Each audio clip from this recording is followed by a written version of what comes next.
Welcome to the episode of the Popcorn People podcast. I am your host, Ricky Valero. On today's episode, we are going to do what we have been doing the last few weeks and talk about the movies and TV shows that we have seen recently. I'm joined by my podcast partner, Dom Fisher. How are you today, man? What's poppin' kernels? Man, you already know, man. It's getting closer to Stuff Your Face Day now, since we've skirted past Halloween, and now I'm at the point of just trying to figure out what I'm going to make, what kind of big back activity I'm going to get my family into. And the first thing was trying to figure out whose house we're going to, and now it's just going through all those recipes that you saw on TikTok or on Instagram, going through all those saved ones and going, okay, that's gonna put everybody to sleep. That's the one. Yeah, it is pretty crazy. Like it's that time of year. The thing for me is thankfully, like I'm just known for the mac and cheese. You know what I mean? So, I just pull up with the mac and cheese. I make a pretty damn fire mac and cheese. So I'm just always gonna, provide that and bring that to the table. So um I don't like I know we've talked about it before. I just don't love a lot of what is brought to the table at Thanksgiving. You know what I mean? Like I don't want your broccoli casserole, your green bean casserole. First off, I don't want a casserole that has a vegetable in it, period. You know what I mean? Like I'm not a stuffing or what's a dressing guy, whatever you want to call it, no matter where you're from. I'm not a dressing or stuffing guy either. So, but Now I've seen some unconventional things. I saw one this morning, which was some crab rangoon, like pinwheels, and I was like, oh, like I love a pinwheel, I love crab rangoon. That's a good marriage right there. I had to go ahead and save that one, and if it's not even for Thanksgiving, it'll be for the fam to eat one night. Just I mean, hell, it's to the point where you just eat that for dinner and that's it because of all that's in company with it. So yeah, there's some good things. I do. I am a big stuffing guy. Stuffing turkey cranberry. I could just eat that and then like some sweet potato pie, like we done mentioned last week, and I'd be good. And I'd be good. But yeah, I'm not a huge fan of like that. Sometimes the turkey's dry. I don't eat a lot of ham, so it's just like, yeah, it is kind of hit and miss. But I think, you know, I know with my like my mom, if we're going to her crib, she'll call and like, what should we all make? So we make like a list, like so we don't always bring the regular type of things because yeah, it does get boring, you know. yeah, I don't think anybody looks forward to it as much as they used, especially as now we're adults. When we were kids, we're like, yeah, I'm gonna go see my cousins or whatever. And now it's just like, make sure that somebody good makes the mac and cheese because once yeah, that's messed up, it's like, well, yeah, that's one of the main things. yeah. Mashed potatoes are like right there too. You know what I mean? Because some people don't know how to make mashed potatoes. That's what I Like, bring usually. yeah, I'll be in it, you know what I'm saying? I don't want my clumpy ass mashed potatoes. You know what I mean? And like, I think the biggest problem is people don't put like butter. I don't feel like people put butter or like the right amount of like consistency of salt and pepper. Yep. I just feel like it's like it literally tastes like you're biting a piece of the potato with nothing on it sometimes. Yeah. You know what I mean? Like it's pretty rough. Yeah, I I'm to the point now in life where it's like I don't really get overly excited about a lot of the holidays of having to mix and mingle with everybody. Like I enjoy the kids coming into town and hanging out with the kids and stuff like that, but there's so much like just expectation of conversation Yeah. and all of this. And I'm just like, I really just want to eat food, get in a coma, watch football, and be left alone almost. You know what I mean? Like as you get Yep. older, you just don't like we're not kids anymore. You know what I mean? Like it's Yeah, you just understand why Uncle was always off in the corner with no one talking to him because he wanted to be left alone. right. He's over there probably in the recliner with his plate, watching football. Nobody's talking to him. You know what I mean? He's just by himself, and you're like, man, that's weird. Why is Uncle over there? Now it's like Yep. I am that uncle. You know what I mean? Like I am him. Um, Yeah, and it's crazy because again, I thought I've had this conversation now, and I thought about this. It's in the positions we are in now. When you have family come over, you have the conversation. Sometimes you have family come over, talk about like movies they want to watch, and in the shoes that we're in, and when we talk to family and stuff like that, it's hard to talk about this time of year about the films that we watch because they're so obscure, right? You know what I mean? There's a lot of obscure films that we're gonna watch.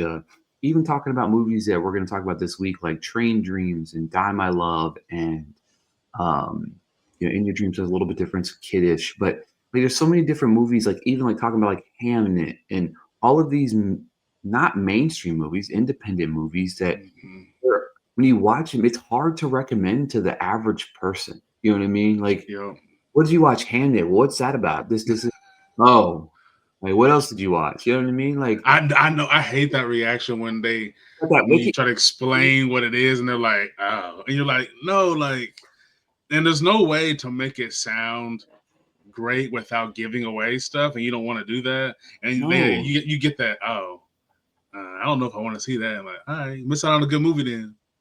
Right, exactly. And it's like and I can understand that from certain points of view, but it's just kind of like we've gotten to a point where everybody complains about original movies, but nobody wants to go see the original movies, you Yep, know? yep, And it's hard sometimes because a lot of the streaming stuff, even with Netflix, you know what I mean? I can appreciate Netflix's future partnership with AMC.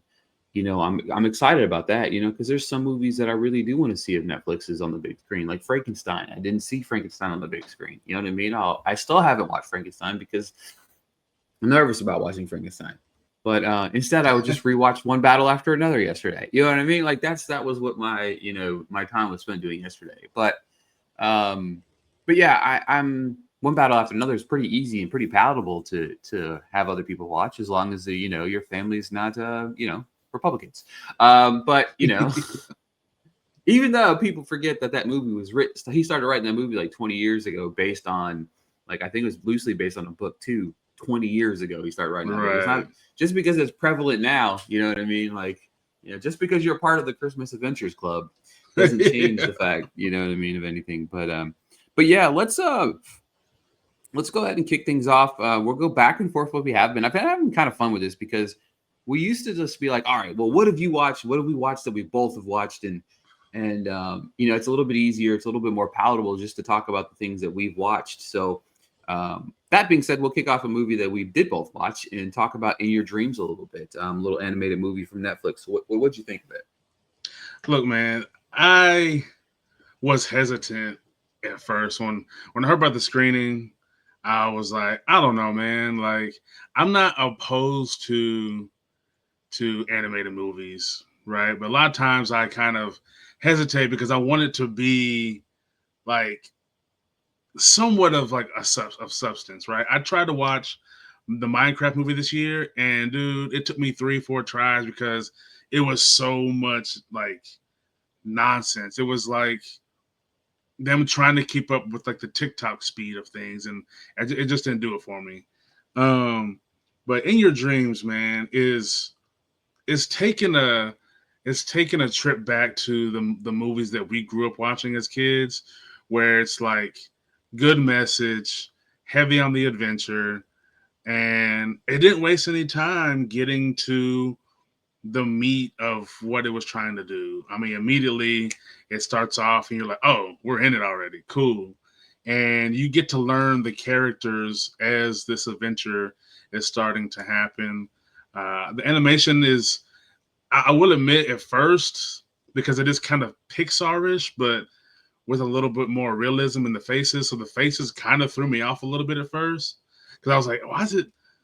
I don't know. I don't even know how to describe like a word to describe it. It was like that almost too real, but not real enough. It was in a weird space for me.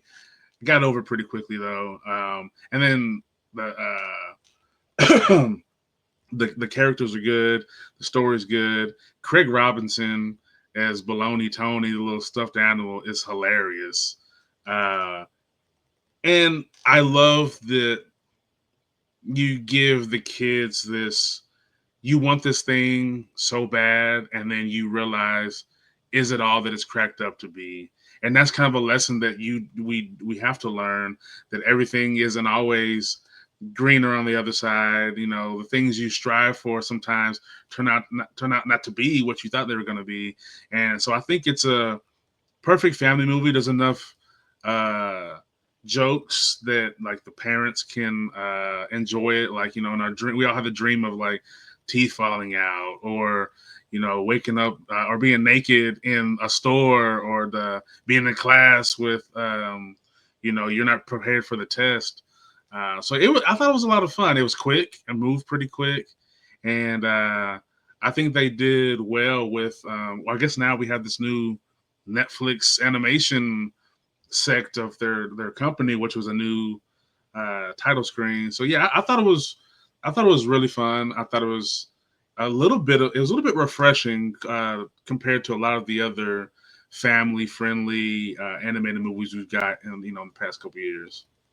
I was kind of surprised by this as well. You know what I mean? I'm not anti animation movies, but I like animation movies to a point where like I want to feel things. You know what I mean? I want to understand things, and I want to be able to enjoy them.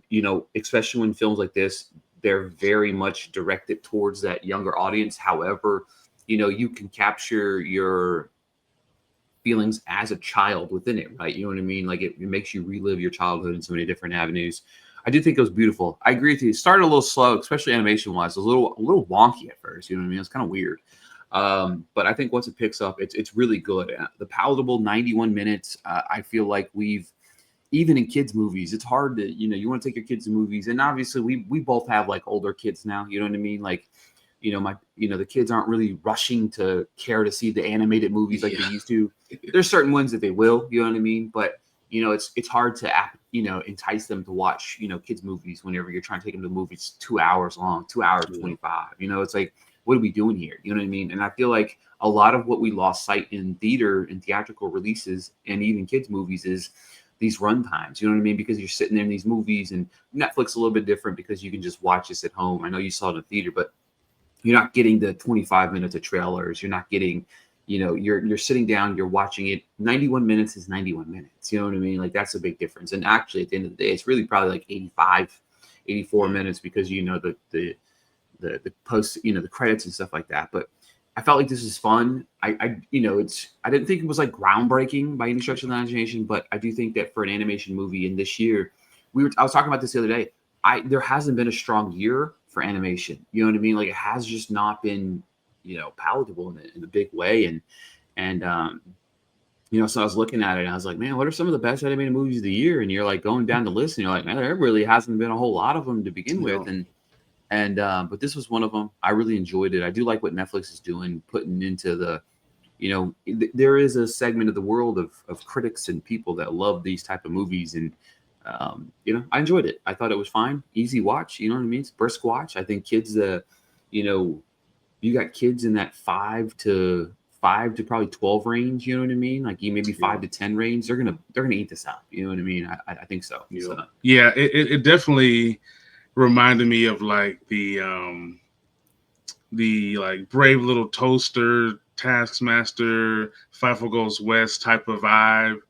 Because and that was one of the things I wrote down, that like it's nostalgic but only in feel. Like there's nothing that's gonna transport you back through the visuals, but like that feel of like, oh, this feels familiar, and it felt good to go, oh yeah. Because as much as people, we want to keep like reinvent the wheel or innovate on certain things, there is a section when you go back to like 90s, 80s, 90s kids films where you balance like the emotional bandwidth the kids have along with like a little bit more of an adult themes. As the kids are getting older, that's what molded the millennials. This was molded us. This was what made us like that perfect balance of a little bit mature and while still being able to be a kid, because we were like, oh, life is real and things happen. And now a lot of films are skipping over the emotional draw of these stories and just saying, oh, everything is wacky and goofy. And it's like, no, man, like movies help carve niches in the culture. You help mold a generation, and if everything is just goofy, wacky, off the wall. That's what you're gonna get as these kids grow up. So I'm glad that they grounded this one a little bit more, even if it does have its goofy moments, because you got to have that, because life is goofy sometimes. Yeah, exactly, exactly. And I think that's a level of just appreciation for the film as a collective whole. But all right, another one I have not watched yet. It's at the top of my list that I really want to watch is Die My Love. So talk to me about that. Man, so it's based on a book, and it is. I didn't know what to expect going into this. Right, the only thing I had heard was um, that Jennifer Lawrence gives this tour de force performance. First off, I really hope that we can find another phrase to use.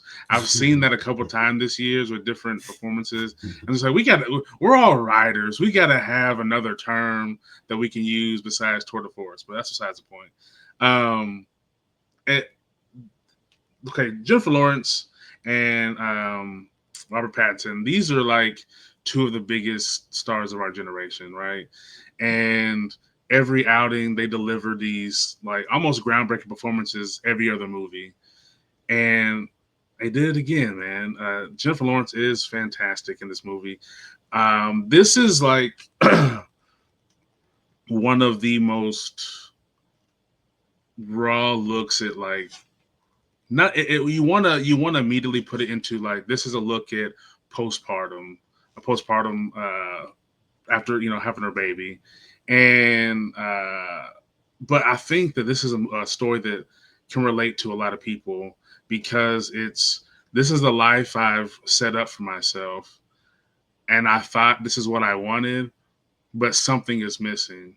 What am I not getting? What was started right here, and it was great, and I loved it. Where did it change over here? And you kind of get this like this this urge to want to escape, and that's what you kind of see this back and forth mental back and forth of do I stay or do I run? And I think that everyone can kind of relate to that in some way. uh it's it's one of those movies that I think won't get the love for the psychological thriller aspect of it as much as it should, because it does kind of put you in this sense of like what is real and what's not, right? She's a writer, and then as you're watching, you're like, is she writing some of this? Is this in her mind? And as things go in and out, you go, okay, was that real or was that real? And I think that not trying to lean into an aspect that felt like horror still made it feel like a claustrophobic horror movie in so many ways. And I thought it was a really good watch, man. It's very it's a very visceral movie. Like this is a this is a movie that hits hard for people like I say 28 and up, right? 28 to 50 when you've come to a point where you go, I want to start this life. I'm in this life. What the fuck is this life? Right? Like and and I think this is the way that it unravels is something that it's hard for people to talk about, right? Because no mother wants to admit that how hard it may be, or they don't like an aspect of it as much as they want to, or this is hard. Like all these things should be that are taboo because you're supposed to be like, no, this is the most wonderful thing ever. This is a gift, blah blah blah. And I'm sure with a lot of women, they want to say, no, this is terrible right now. This is hard. I hate it. But they don't want to seem ungrateful or feel like an outcast. And the way the story does is it manifests itself in a lot of physical antics in her character because she can't say what she wants to say.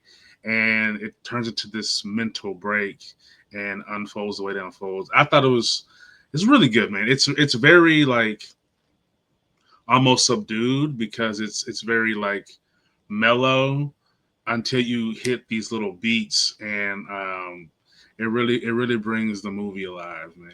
I was pleasantly surprised because a lot of times we know where the early critics see films, sometimes they gas them up a little too much, and then you're like, oh, that's what y'all were talking about. But this one, I think they're right, man. And Pattinson, man, it's it's always good to see him outside of like the brooding that we're used to. Every movie, despite what it is, it always has him in this state of the brooding. There's a scene that it kind of felt like a little. They want to put him back in the Twilight era. It was just one little shot, and I was like, I know they didn't do it on purpose, but it just feels like if you see him standing by a bunch of trees or in the forest, it just takes you back a little bit to Twilight. But no, man, they did fantastic. Sissy Spacek, Robert Pattinson. Uh, the one thing, and I can't wait for you to see it because I want to discuss with somebody. But Keith Stanfield's role in this movie is probably the most like mythical. Is the word I want to use, because I don't know. That's all I'll say. That's all I'll say. I don't want to give too much away, but it's very curious, and I'd love to hear what you eventually think about his role and that character. But it's definitely one that I think people are going to people who love story and love to read into a movie. It doesn't tell you. That's one thing it does very well. It's not telling you what to think. You have to make your own assumptions about what's going on, and I think that's oh shit. That's a beautiful thing. Yeah, it's at the top of my list to really watch. Like, so Tuesday I'm off work because of Veterans Day, and like I have like a list of like things I want to watch on Tuesday. So it's that. I think Frankenstein's in there. A few other movies are on that list right now that I really want to check out. But Die My Love is really, I'm intrigued by it because, I've seen some conversation around it. I've seen some interesting conversation between people talking about like, yeah, it's good. And then other people are like, that's all right. Jennifer Lawrence is good. But, so it'd be interesting to see because I was looking at like the ballots of like, who I had for this and who I had for this. And we're starting to round that out and like best actor, best actress and how it feels and stuff like that. So I'm intrigued by the idea. Movie I saw, Clint Bentley's Train Dreams. This is a movie that follows Robert lives all of his years in the forests of the Pacific Northwest, working on the land, helping create a new world at the turn of the 20th century. Stars Joel Edgerton, Felicity Jones, Carrie Condon, William H. Macy. This is one of those movies that I was talking about earlier. It's like I can't just recommend this to people because it's an independent film that breathes the life into cinema, right? You know what I mean? Aldolfo does the cinematography, which is some of the best cinematography work you'll see all this year. But there's a level of, and it's hard to talk about this movie without kind of like, we'll talk probably a little bit more in depth in it after you see it as well. And once it's out more to the masses, but it's such a slow burn. You know what I mean? Like it really depicts this man who lives in a time frame where like the set the picture for people at home is like this man works on chopping down trees, and back in the day you would go chop down trees for as many months until the job was done. You would come home to your wife and maybe your children, and you would come home and relax with them until you're ready for the next mission to head on out down to the, no cell phones, no contact. As a wife, you're probably just sitting there hoping, because the job that he does, people are dropping like left and flies. You're chopping down trees. What the hell could go wrong? Everything. You know what I mean? Like you're literally playing with nature. You know what I'm saying? So when I'm watching this, and it does start a little bit slow, right? But as a viewer, you have to give the film grace and patience because the elements of what you're watching and the grief, it touches on grief in such a profound way, and it's crazy to watch that element of it and to understand that you don't really know how to handle it until it smacks you in the face. You know what I'm saying? Like it's one of those things that you can't comprehend. You can try to understand it. You can watch people go through it. You can watch people get emotional about it, but you can't really appreciate or understand grief until it's something that is knocking on your front door, right? And in watching this, I just felt so raw and so emotional because I think Clint Bentley really wrote such a we're in a day and age where it's like men have to be men. You know what I mean? Right. And Robert was very much a man. And I'm not gonna take that part away from the element of that. But when you watch Robert, first off, I appreciate the fact that I get to sit at a desk every day and just, work. You know what I mean? Like I'm not chopping trees. Back in the day, you had to chop trees, you're putting together things and all of these things. I enjoy the finer things of life, but there's also a level and in our conversation, with Clint, at the end of the day, all men are big babies. You know what I mean? Like we are. There's a level of us that is that. And to portray that in the era of which that he portrayed it, I think is what made it so raw. Because we see that in films now, right? You know what I mean? You see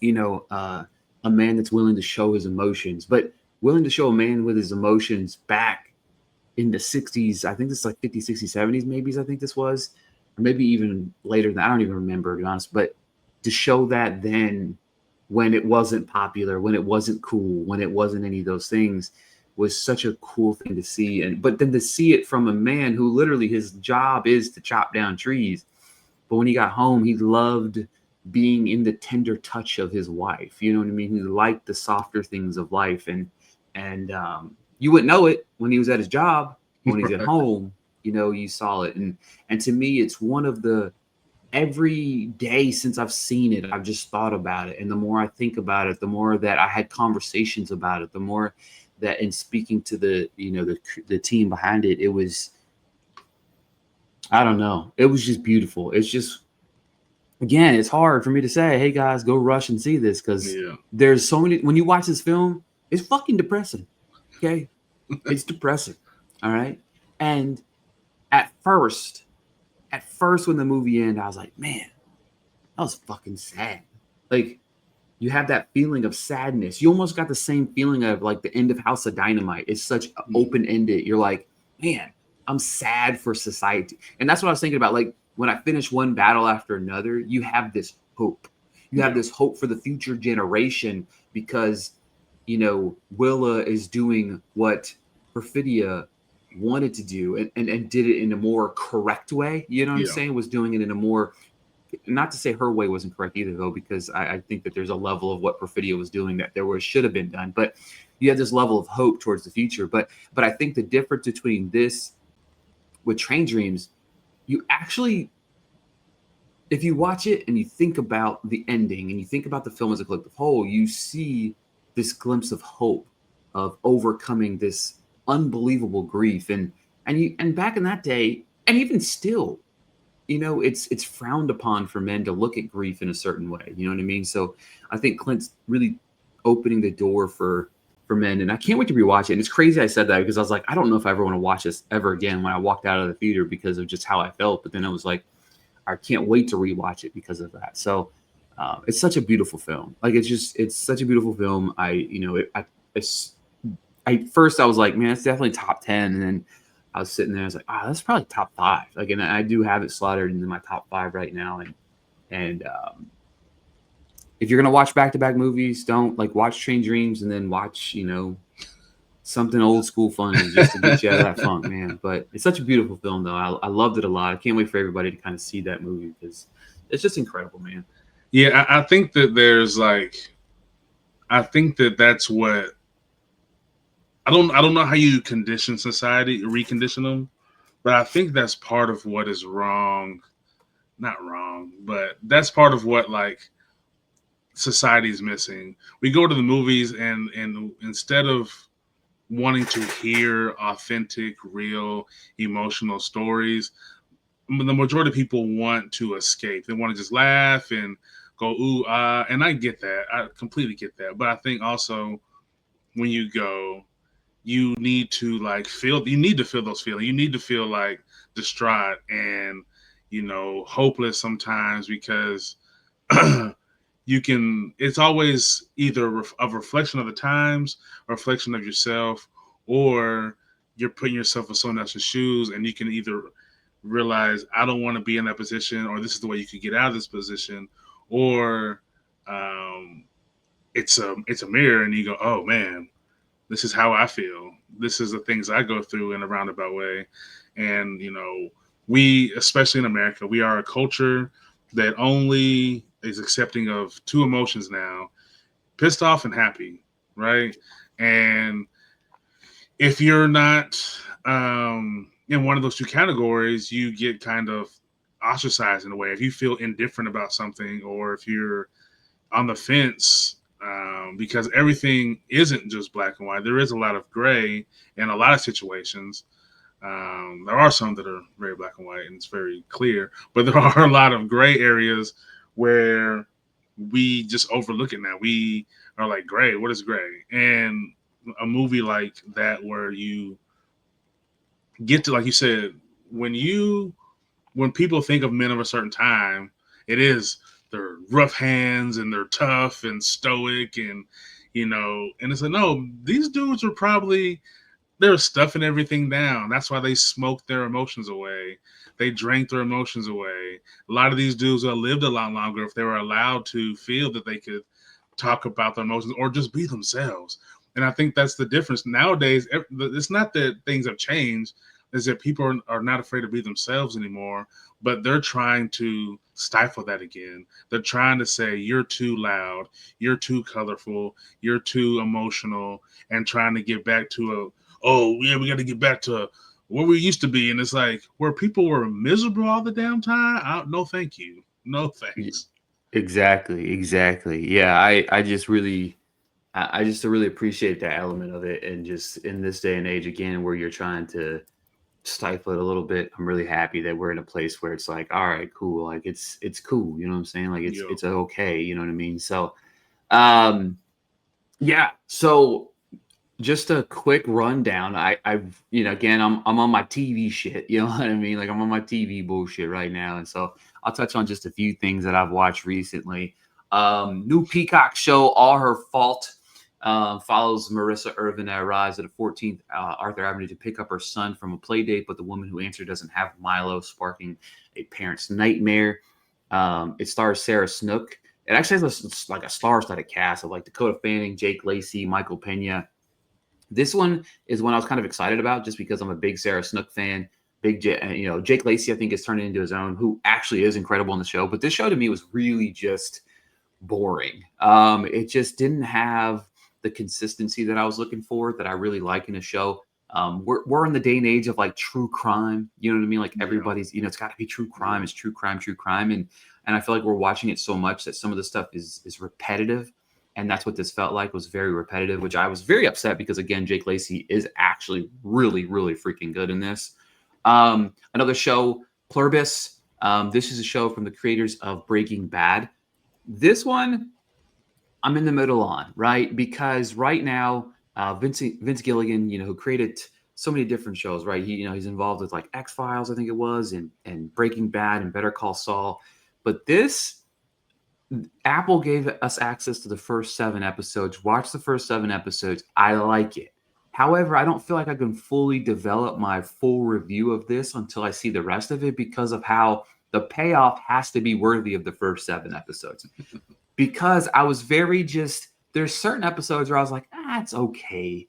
Other episodes, I'm like, damn, this is good. And you really can't talk about the show without like uncovering a lot of things. So like, It's really hard to talk about this one. But Rhea Seehorn, her performance is really good, and I think the concept of the idea is really good. But again, once I see 8, 9, and 10, I really feel like I can fully develop my thoughts on this and really say, all right, this is it. This is cool. And then I just randomly binge watched Chad Powers. I don't know why. I really liked it until I didn't. For this one, I liked the funnier aspect of things. It kind of is reminiscent of like this year's Stick with Owen Wilson on Apple TV, which I still think is probably one of the best shows on TV this year. However, the problem with this versus Stick was they try to lean too heavily into the serious thing on the back half of the show. They got away from what the foundation of the show was good, and then you start growing into this like more serious nature, and they forgot to blend what got them here into that, and that really kind of frustrated me a little bit because I really had a lot of fun with it at first, but ultimately, I do think Glen Powers is a lot of fun in it. I mean, if they do explore it for another season, I'll be interested to see how it goes. But I hope if they do that they remember what the root of the show was comedy and having fun, and then you can have the serious moments as well. But yeah, Yeah, me and a wife, I think we got about 3 episodes deep in Chad Powers, and the only downside to any kind of movie or show that deals with a person to pretend to be somebody else is always in the back of my head. I'm just like, did they not ask for a birth certificate or like every single time? I just can't help it. It's always just like, how would this be possible? But of course, suspend disbelief. The other, yeah, out of those first three, there was like a lot of fun things, and you know, especially as football fans, it's the premise is interesting in itself, where you have this guy who was on top of the world, and then makes the biggest faux pas, especially of the recent years, the biggest football faux pas, and fumbling the ball on purpose before you hit the goal line because you're trying to show out. The whole concept is fun. I can kind of see where where it's going to go with like the coach's daughter and whatnot, and that's a whole kind of cool little story in those first few episodes of trying to prove herself as like being just as good, if not better, at making these plays as the guys. And I had a pluribus on my list to watch. I do think that the concept is very interesting. There's a book I was reading a couple years ago, and it kind of uh, is around those same. It was a zombie book, but I feel like it's kind of that same mindset of like something changes everybody, but there is a few people who don't get infected and are trying to move on, which is always commentary on something bigger, like depending on what they want it to be. I'm still hate watching 911 Nashville week to week. I just at some point now I'm at the point where I just need to see how they're gonna end the season because it's it's just a soap opera, man. That's how it's a primetime soap opera, and I do think that this show is getting a lot of viewers because there are a lot of people from Nashville who are either hate watching it like myself, or they're like, hey, my friend's in, I want to see the episode they're in or whatever. But if they make a season 2, please, please, please consult some people who are actually from Nashville. Like I'm so tired of this damn accent, bro. This damn country ass accent that literally nobody in Nashville has. Like, you would thought that they were hanging out with fucking Lainey Wilson, and she's not from Nashville. She's from like Arkansas or some shit. Like, most people that are from Nashville don't have an accent, bro. Like, do we just don't? If you go way out to like Bell Buckle, Manchester, Tullahoma, or even further out, you might find some. Or if you go out to East Tennessee, but Nashville, we don't sound like we're about to start off a country album. We just don't. And why is this dude named Blue? I don't know, dude. It's we watch it to kind of just poke fun at it. I haven't had a show like that in a long time where you can just fucking like throw popcorn at the screen. That does make it kind of fun because some of the shit is just so ridiculous.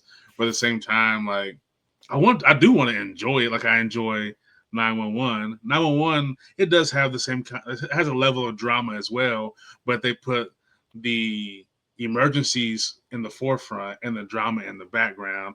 And 911 Nashville is swapped, and it's all drama, a little bit of emergency, and everybody's hun and sweetheart. Shut up, okay? These people are not in their 60s. Like, yeah, there's people that talk like that. Hey, hon, you go to Waffle House, you go to IHOP. That's something. You sweetie, hon, cupcake, whatever. But they're Yeah, but they're usually a all little like bit. 50 plus. You know what I Yeah, mean? exactly. Not people in their fucking 40s and 30s. Yeah, Yeah, they got a Ryan Murphy. Look, call us up.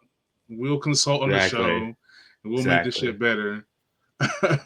Exactly. Yeah, we got a busy week this week. There's like every day this week except for Thursday, we could have a screening.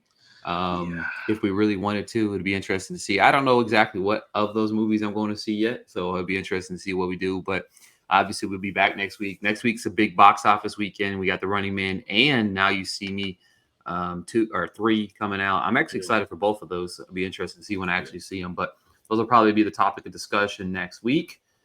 We appreciate you guys so much for tuning into another episode of the Popcorn People podcast. And yeah, we'll see y'all later. Peace.